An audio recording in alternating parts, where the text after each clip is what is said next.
All-Star Toyota presents Off the Bench with Jacob Hester and Matt Flynn. Hands to Hester, and Hester, yep, got it, 5 out of 5. From carrying each other to a natty to carrying each other on the air. Flynn is back to throw from the end zone. Live from the Mercedes-Benz of Baton Rouge studio. It's Off the Bench.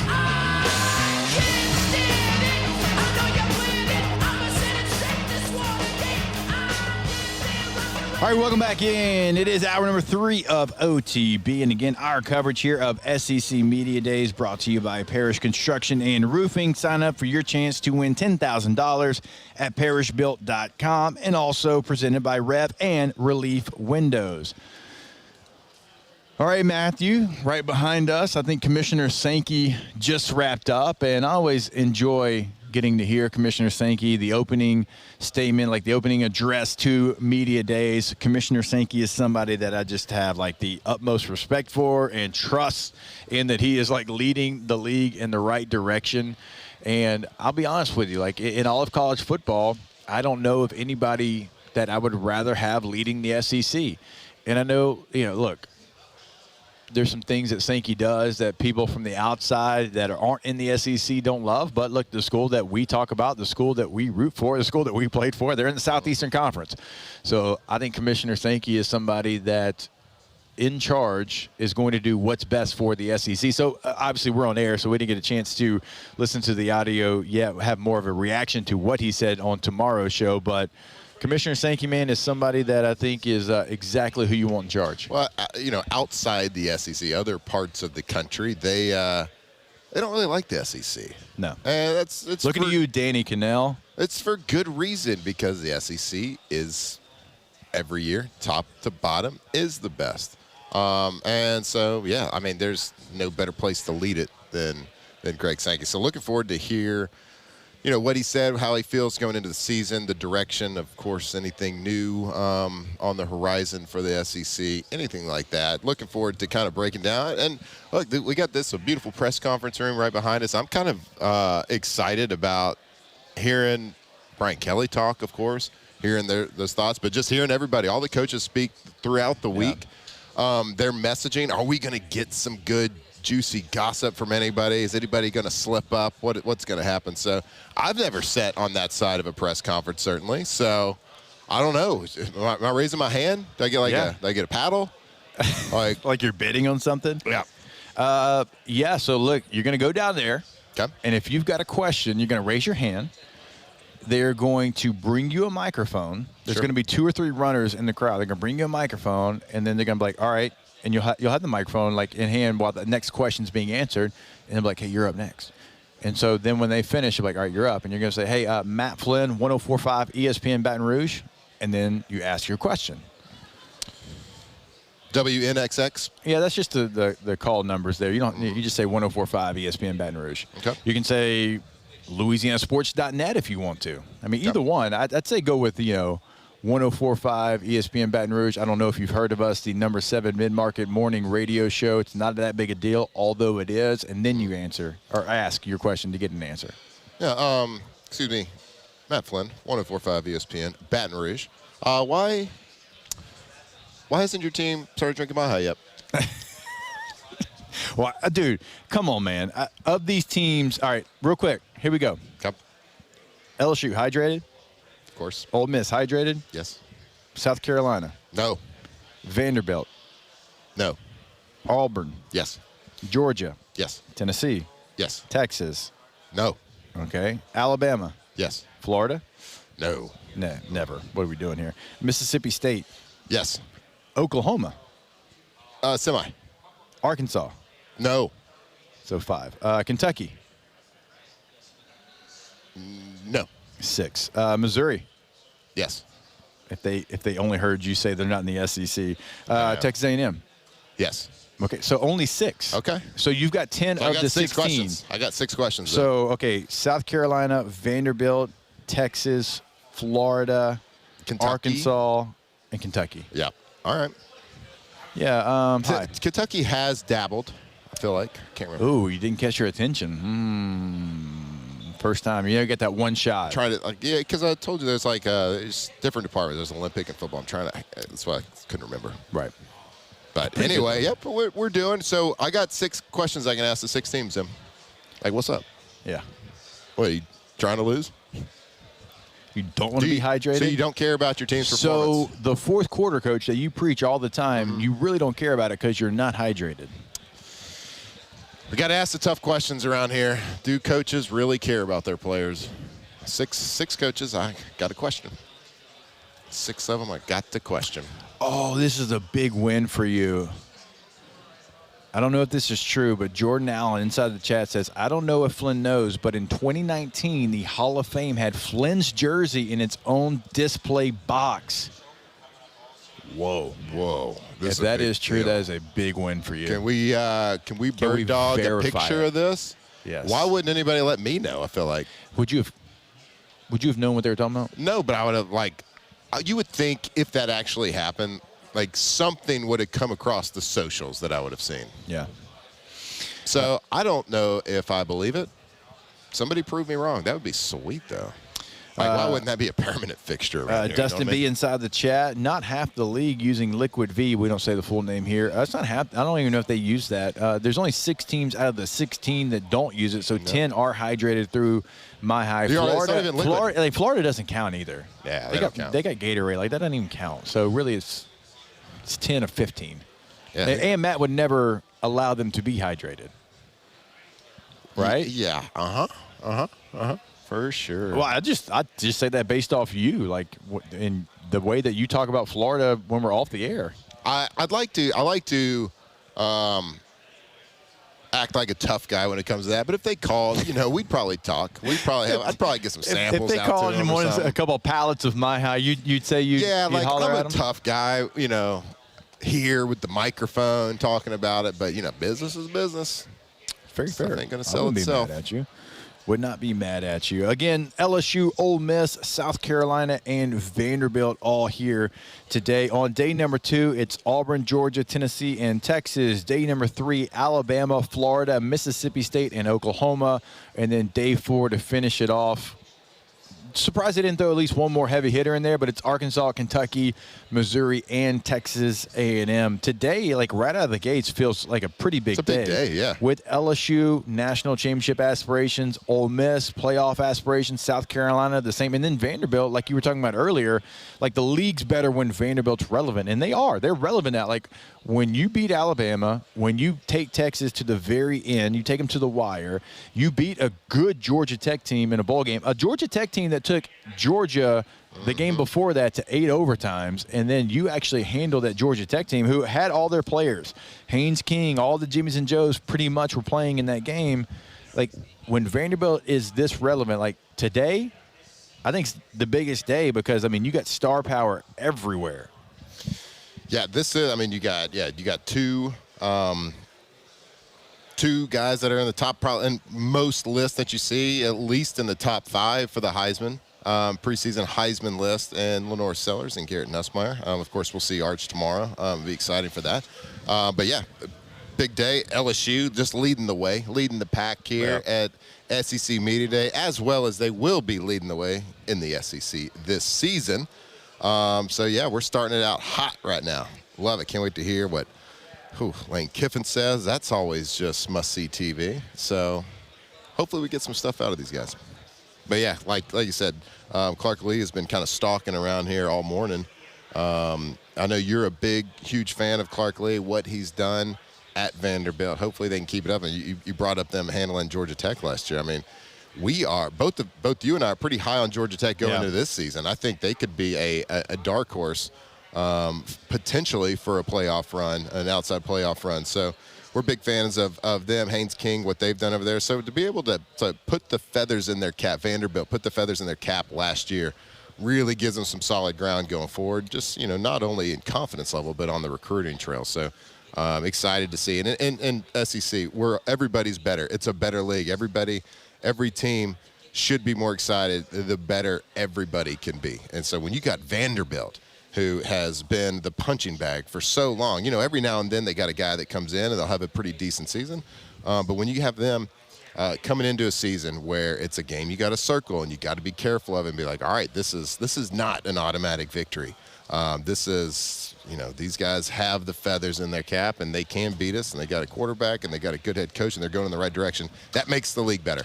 And so that's what we're excited about. We want good games every single week.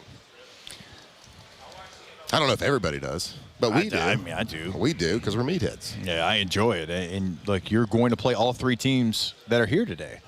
You're going to play Ole Miss in Oxford. You're going to play South Carolina at home. You're going to play Vanderbilt in Nashville. Those are going to be, difficult games. And again, like, the theme for me this week is the teams that are typically over the last couple of years at the top. So we look, Ole Miss won a lot of games, right? They hadn't gotten there, and LSU still had success against them, but they've won a lot of games, okay? So you take a look at Ole Miss. You look at Georgia.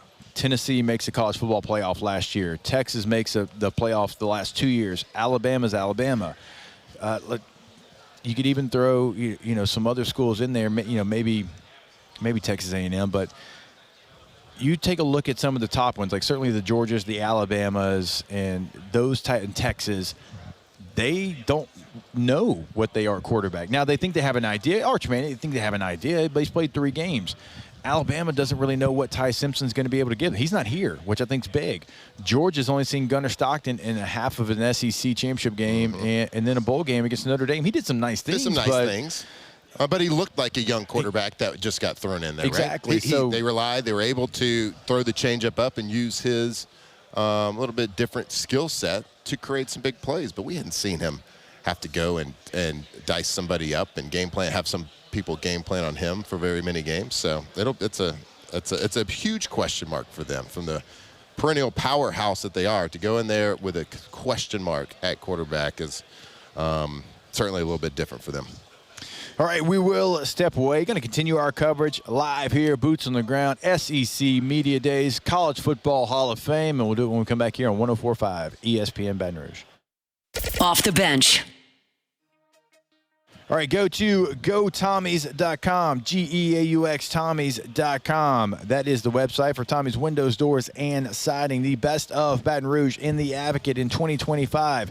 That goes to Tommy and the team. So go check out what they can do for you. There's, a great article right now on Tommy and just kind of the way that he, built this business, and he was in the Golden Band from Tigerland on the Advocate. I would encourage you to go check that out, because then it'll give you an idea what we talk about all the time, just the people that you work with. And so go to the website, go check out the work, gotommies.com. Yeah, we're in the College Football Hall of Fame right now. If there was a Hall of Fame for windows, doors, and sidings, Tommy's would be on it, stacking the banners, winning awards every single year, 16, 17, all the way up to 2025. They can get it done. GoTommys.com. Go to their website, see their testimonials, their gallery, their windows, which with a lifetime warranty, that means their windows are good for a lifetime. Go see them. GoTommys.com.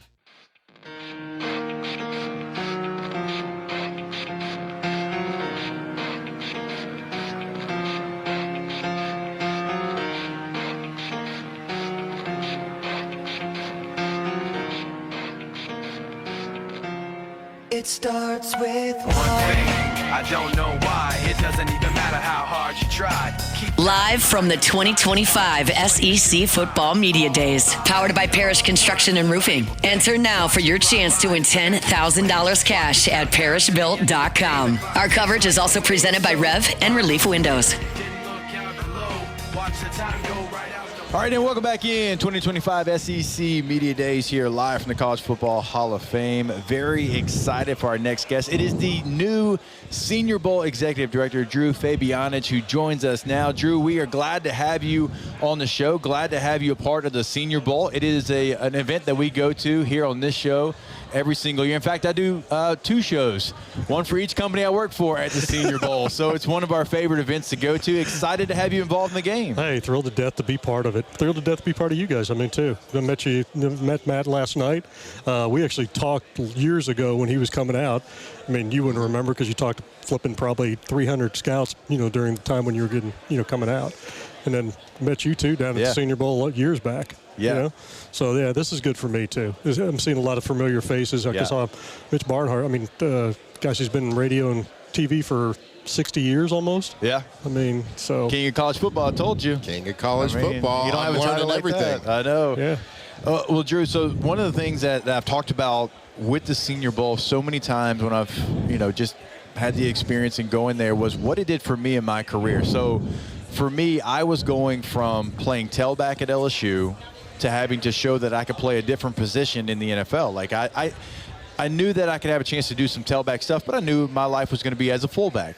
And the only way that I had the opportunity to prove that was to go down to Mobile and compete and switch positions and get in a three-point stance once again. And so, like, the opportunity that game gave me got me drafted in the third round because they had to see it. And so, like, that's one of the things I love about the Senior Bowl. It's just competition and competing and the best of the best. And you get an opportunity to go show, like, in pads, not the underwear, in pads, what you can do on a football field. Well, the key word you said, best against the best. Yep. And I think that is really, really important, especially when you're, working in personnel with the NFL. I go back all the way to Parcells when he came in, be like, okay, we're watching this left tackle. And he'd go, hey, who's the best guy he lined up against? Well, some guys don't really play against anybody real until they go down to the Senior Bowl. Yeah. I mean, just depending on where you're going, where you've been. I mean, God bless 1AA, what is it, FCS now? Yeah. It's hard for those guys to actually show that they can compete at that level unless they come down to the Senior Bowl. Right. And it is the first piece of the draft process. And like you said, it's not the underwear Olympics. Nope. It's real ball. Yep. And I think that's the most important part, playing in the game. And we kind of talked about this, I think, the last time. One-on-one pass rush, defensive drill. Yep. 90% of the time, defense should win. One-on-one receivers, DBs, receiver ought to win 90% of the time, right? Yep. It's almost on air. I mean, really. So let's get into a game and then show that you can play. I mean, you got your teammate, Phillip Rivers. Yeah. Didn't have a great week. He was the MVP of the Senior Bowl. Right. I mean, that helped him propel his career. You did too. I mean, because, again, hey, what's he play? He's not an I-back. He's not going to be, is he really going to be a fullback? It was like Michael Robinson. Same thing. Right. Because he played, quarterbacks at Penn State. Yeah. So I think you're correct. And, again, I try to voice this to agents. I try to voice this to players that, playing against the best is huge for your evaluation process. Huge. Yeah. And the kid last year, the Zabel kid from North Dakota State, had a great week. Yep. Right. And league talk, and we talked to all those guys, throughout the year. He was like a high third. Mm-hmm. Right? He goes 18.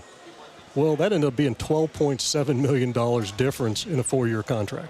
So tell me it wasn't worth his time to come down and finish the practices and play in the game. I mean, let's get real here. Yeah. I mean, 12.7. Yeah, that's a wild. I mean, if that's not a recruiting message video for why people should go to the Senior Bowl, then I don't know what is. And so you bring up the best of the best, and so this is going to be your first year there, but somebody with the experience in scouting and picking the guys, finding guys at different size school, what is your process of finding the best of the best, narrowing it down, and then how, as the season progresses, just how does that list start dwindling down where you choose your guys? Well, Matt, it's no different than how you break it down when you're going out in the NFL. I mean, you start with a database of maybe 2,200 players and just start whittling it down, saying, is he good enough? Is he going to be draftable? Does he have a spot? Is he high enough in the stack to actually bring him in? And then you have to look at, hey, some of those guys may not take the invite. So instead of having, 12 receivers that you're looking at, you may have 18. And, again, that process, we kind of talked about a little bit last night. We're not going to put out a watch list of 800, 900 players. Yeah. We're not. Because, again, I feel like that this is a prestigious, premier all-star game, in the entire country. Well, let's treat it that way. Yeah. And let's try to take the best players that we can possibly find. And again, we have scouting assistants. I mean, I look at tape, Jack Gilmore watches tape. I mean, we kind of, go through that throughout the year. As soon as that first board's done, as soon as that game's over with, we're starting on the next one. Yeah. And we're already starting to build it. And when I got there, I'd say May 15th, right around in there, I'll bet you it was halfway built already. And we just completed it last week. And now we're still talking about some of the juniors that we may put on there that are kind of gut cinches that they are going to come out. And I don't want to offend coaches, but, you know, I think they know it too because they're bringing some juniors to this also. Yeah. You know, so I don't know if I answered every bit of that question, Matt, but I tried to kind of hit on all points. Also a new title sponsor for the Senior Bowl. And me and Flynn pretty fired up about being Panini. We're big card guys. Our listeners know. So our show is Off the Bench, and we have like a card deal that we're doing off the break. I mean, we are like in it. We might dabble in card games. We'll just say that. So we were excited when we saw the new sponsorships. It's kind of tell us, how did that sponsorship develop and what kind of benefits you see? Well, you know, they were already a practice, you know, sponsor over the last, I think, 3 years. And the one piece about, you know, that is I think they started to see value in, they had a Panini night, and those guys went absolutely nuts when they got their trading card. Yeah. And I was like, wow. I said, this is awesome. And then they got so much exposure just on social for that. Yeah. Plus, you know, the practice sponsorships of even like the dummies. I mean, you know, they had their, you know, branding on there. You know, but I think most of it came from how they saw that the value had increased so much just with that little piece. Now, the title sponsorship, they actually saw it. And it wasn't like we said, okay, well, you know, this doesn't really fit. Hell yes, it fits. Because it's sports related. It's personal to people now. I mean, for God's sakes, I would love to have a trading card, you know, when I was playing. Yeah. I mean, now these guys, I mean, are going to be able to expose their brand even farther with Panini. And I think Panini's going to actually push for all of their clients to be playing in the game to increase their brand too. Right. So I think it's a win-win situation for everybody, and I think that we can make it a benefit for everybody.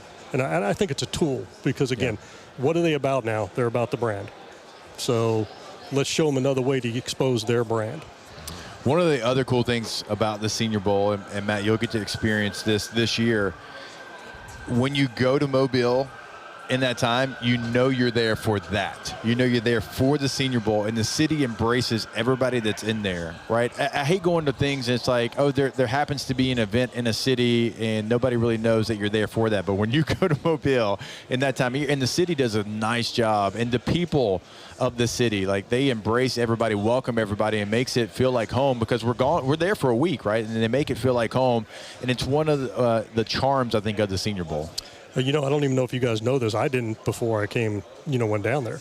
There's over 300, right, paid volunteers. They pay to be volunteers. Oh, wow. Yes. They're called, and there's committees set up in like 16 different areas, whether it's security, whether it's the mascot piece, the fan fest. Yeah. And they, like you said, they take great pride in it. Yeah. I mean, there's, you know, the parade on Friday. There's the concert on, you know, Friday night. I mean, there's a Panini night on, you know, Wednesday. I mean, Thursday we've got, you know, the Top Golf deal with all the awards and everything else. But, you know, fast forward to like what you guys are talking about. Heck, in May we had the Hall of Fame, right? The Hall of Fame induction. We had the charity golf tournament the next day. I mean, we had the draft party in April. You know, we had a leadership, you know, piece with the with MPAP, and it was all the Mobile and Baldwin County, you know, high school kids. All the coaches got to send one of their players to a leadership conference. That's and then, cool. Then we got Turkey Bowl, we got flag football. I mean, the community takes this and runs with it.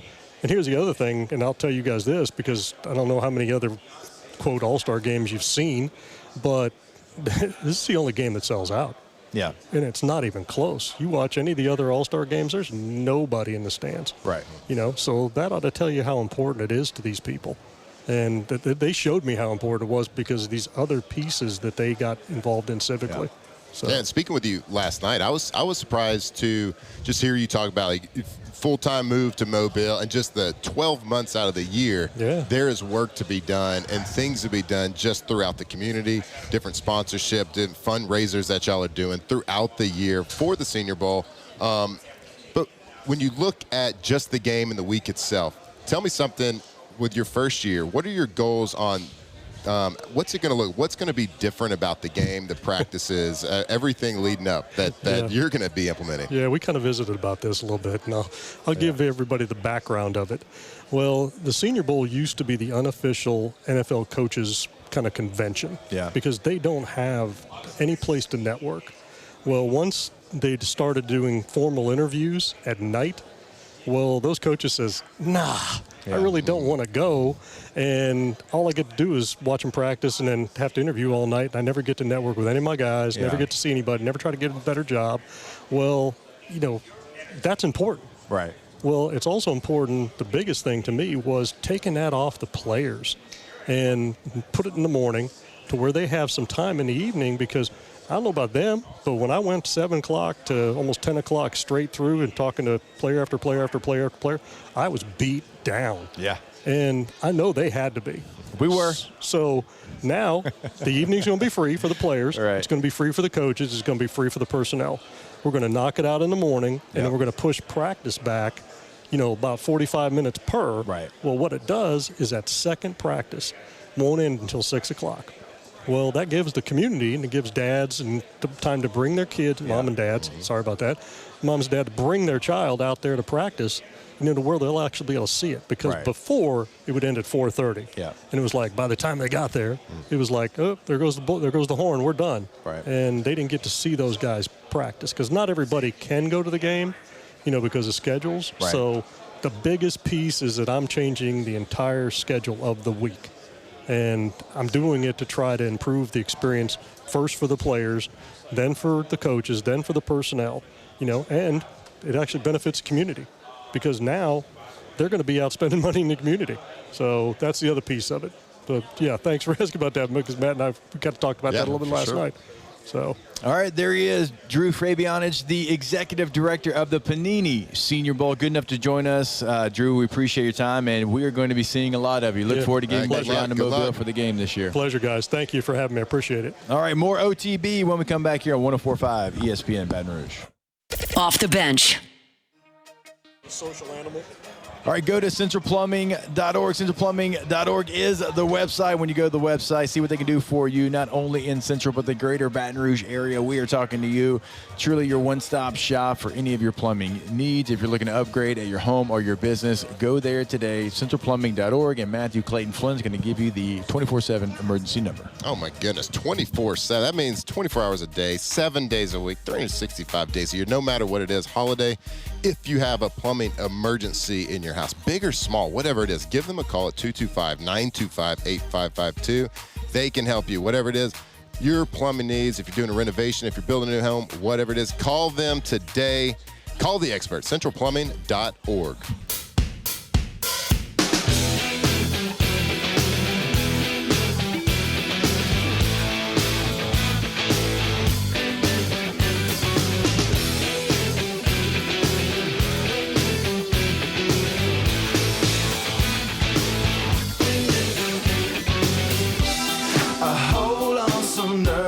To me and my drink, I wish it was cool and me, but so far has... Live from the 2025 SEC Football Media Days, powered by Parish Construction and Roofing. Enter now for your chance to win $10,000 cash at parishbuilt.com. Our coverage is also presented by Rev and Relief Windows.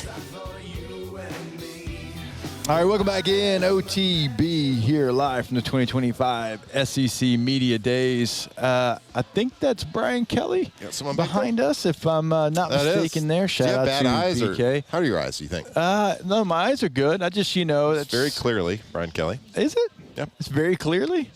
Yes. I mean, I know the mannerisms, and so now I see it. I don't know. I mean, 2010 vision, it's not a big deal. I mean, I do, thanks to Williamson. Before, I did not have it.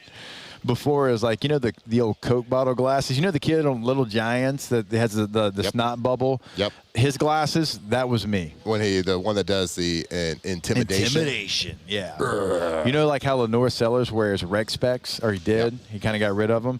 That was me in 7-8-year-old baseball. Uh-huh. And the only saving grace that I had was Horace Grant was balling for the Bulls at the time. And so, it wasn't so bad. But my vision before I went to Williamson was terrible. How thick? With the spectacles. I mean, you see that glass trophy case right there? Bulletproof. About that, yeah. Yeah, speaking of the little Pope mobile that he rides around in? Yeah. The thickness of that.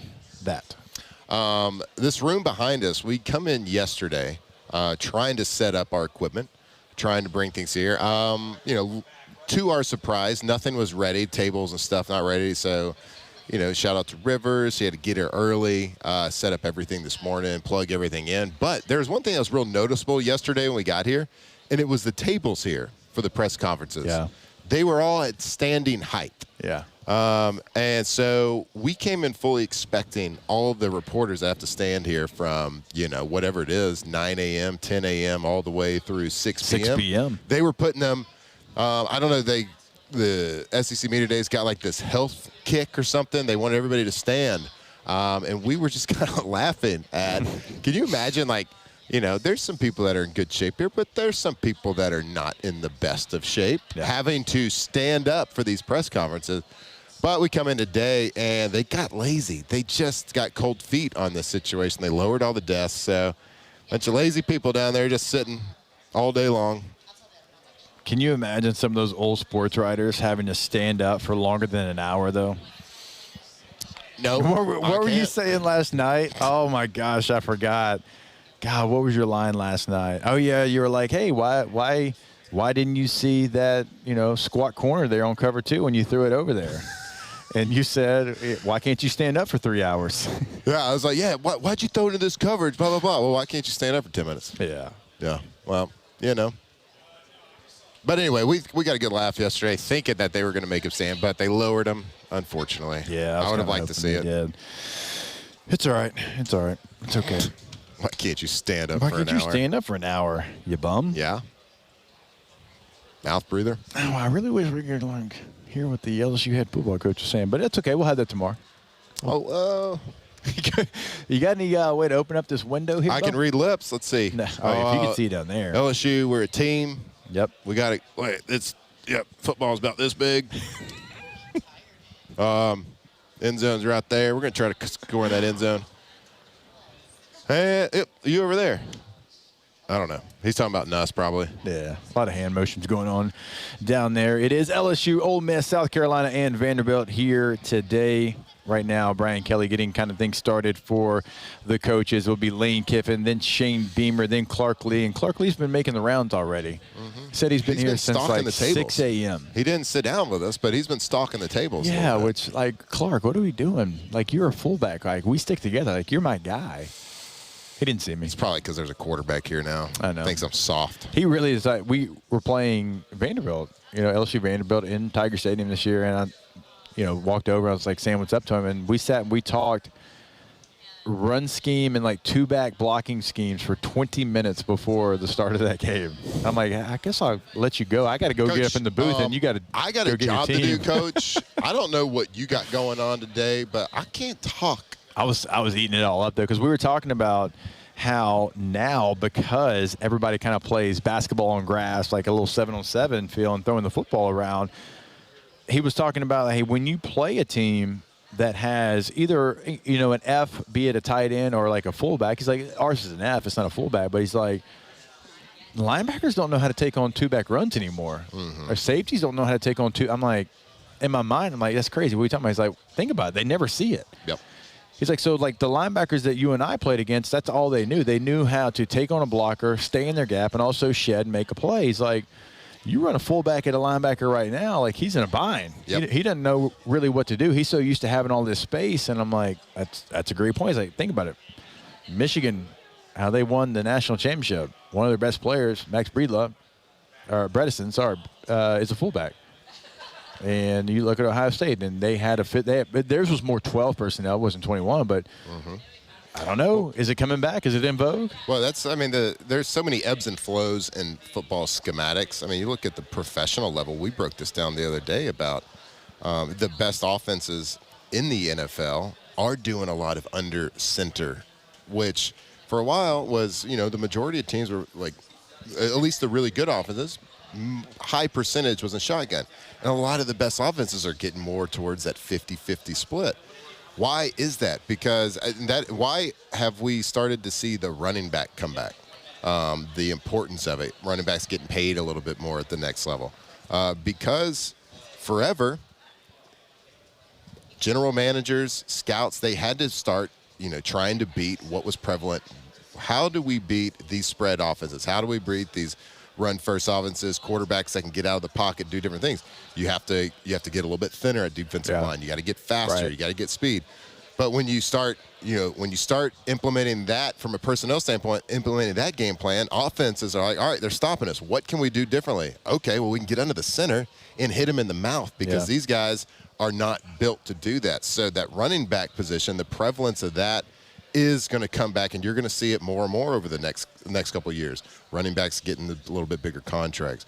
Running backs in the discussion for MVPs, things like that, because offenses shift, and then the defense will catch up and shift, and it'll go back, and it'll be a roller coaster up and down of how people are drafting, how they're building their defensive line and linebacker, and so it's so interesting to see, and I would see that in college football, it's going to start in the next couple of years. You know, there's offenses, you got quarterbacks that have never taken a snap under the center, like from high school on. You're going to start seeing that change, I believe. That's my kind of prediction over the next 2, 3, 4 years in college football, of them following that NFL blueprint of, all right, let's get back under center and changing our offense and doing a lot of what Clark Lee was just saying.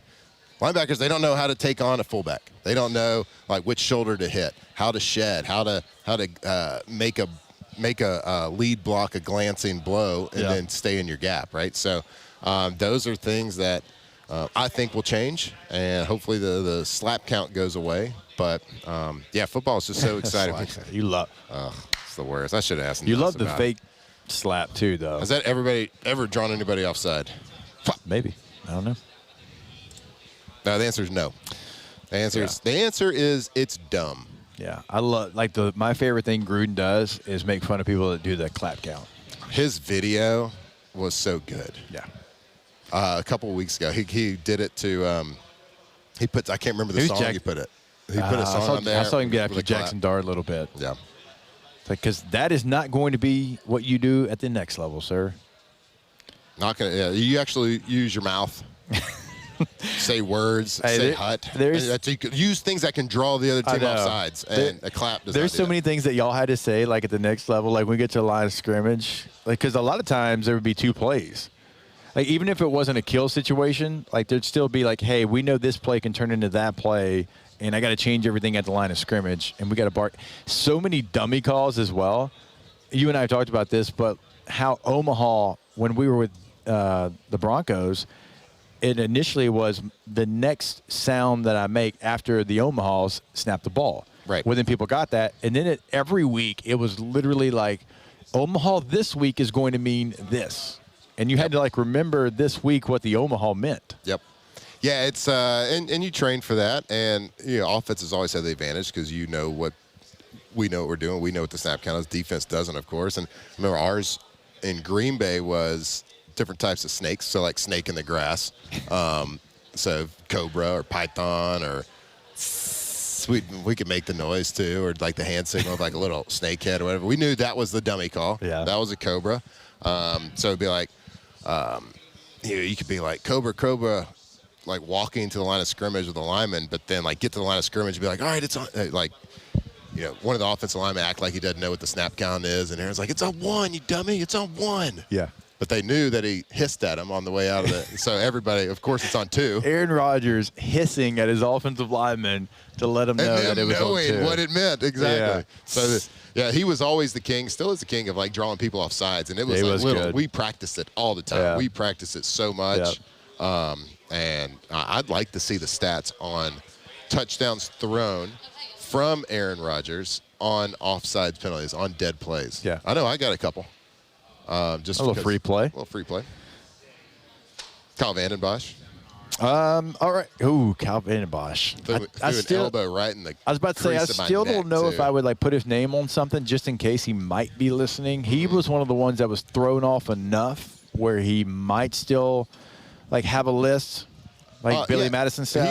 He would wear red eye contacts or whiteout contacts, and just for intimidation. But he did jump off sides when I threw a touchdown to Jordy Nelson, and he came across. I got the pass off, but he hit that crease with his elbow in between my shoulder pads and my helmet, like on my neck, and it was one of those like my whole body just like crumbled, and I like just crumpled to the ground like an accordion. All right, when we come back, hey, one of LSU's early season opponents has a new conference that they're going to be playing in. We'll tell you who that is and which conference they're going to wrap it up here from SEC Media Days. Off the bench.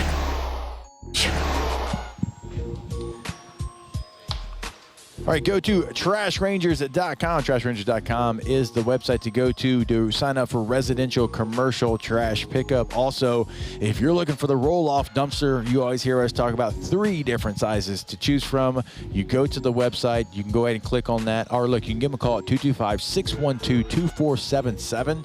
Hey, here's what I've got going on at my home, at my business. Here's much trash I expect to have. And they'll make sure every single time that you'll have the right trash can at your home. They'll also drop it off, pick it up. It's incredibly easy, hassle-free.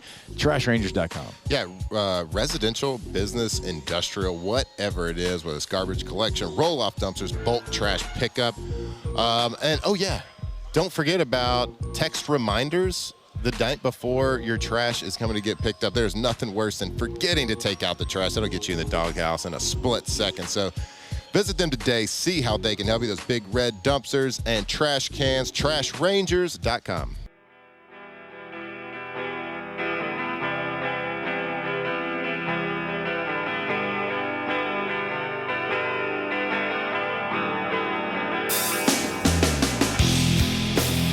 Live from the 2025 SEC Football Media Days, powered by Parish Construction and Roofing. Enter now for your chance to win $10,000 cash at parishbuilt.com. Our coverage is also presented by Rev and Relief Windows. Welcome back in. One final segment here on this Monday morning edition of OTB, live from the College Football Hall of Fame in the 2025 SEC Media Days. One question I got, I've been thinking about this all day. Those oranges aren't real, are they? Actually, they look very real. Of course, Flynn, not describing, painting the picture for you. We are sitting in front of a huge Orange Bowl championship trophy. There's a Rose Bowl, a Sugar Bowl, a Fiesta Bowl. There's a Crystal Ball. We know a thing or two about that. No big deal. Cotton Bowl. Peach Bowl. Lots of different just NCAA trophies. Some individual trophies over there. I can't see the names of them, but I feel like it's trophies I've never seen before.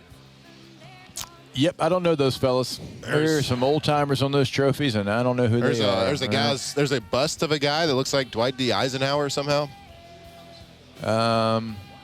Sure. The Dodd Trophy. I know the Dodd. Dodd was Georgia Tech head coach, right? Bobby Dodd. Sure. Yeah, because they're Bobby Dodd. Yeah, that is Joe Burrow's name. I don't know what trophy that is, but it does say Sir Joseph Burrow. Looks like a bunch of kids just having fun playing, and just enjoying the game. Trophy. Well, like I said, that's a bust of Dwight D. Eisenhower for sure back in the corner. Don't know why he would be there though. So. And to the left of us, we have the current champions. We have a Ohio State jersey and helmet with the name champions on it, number 1 on the jersey. So I'm assuming that's just the current reigning champs are there. And I'd like to hear like how often the Hall of Fame changes. What's going on in here? We had someone in the huddle actually say there might have been a Flynn jersey up here at one point. We're trying to get photo proof. Right. We're trying to get some evidence. Jake was bragging that his jersey was up here at some point with maybe somebody else's name on it, which kind of brings up a question. Yeah. About 18. Sure. What about it? What do we think this season? Who would I like for it to be? If I get to pick on offense and defense? Yeah. Wet weeks on defense. Duh. Why not? It hasn't been on a quarterback since the first. Yeah. So, the first time – it was Matt Mock, and then it's been every other position, including offensive line. Mm-hmm. There's been corners and it's like Tre'Davious White. Choice, There's been Lloyd Cushenberry was an offensive lineman. We've had Benny Logan as a defensive lineman. We've had a slew of running backs, including last year. Look, you have an opportunity.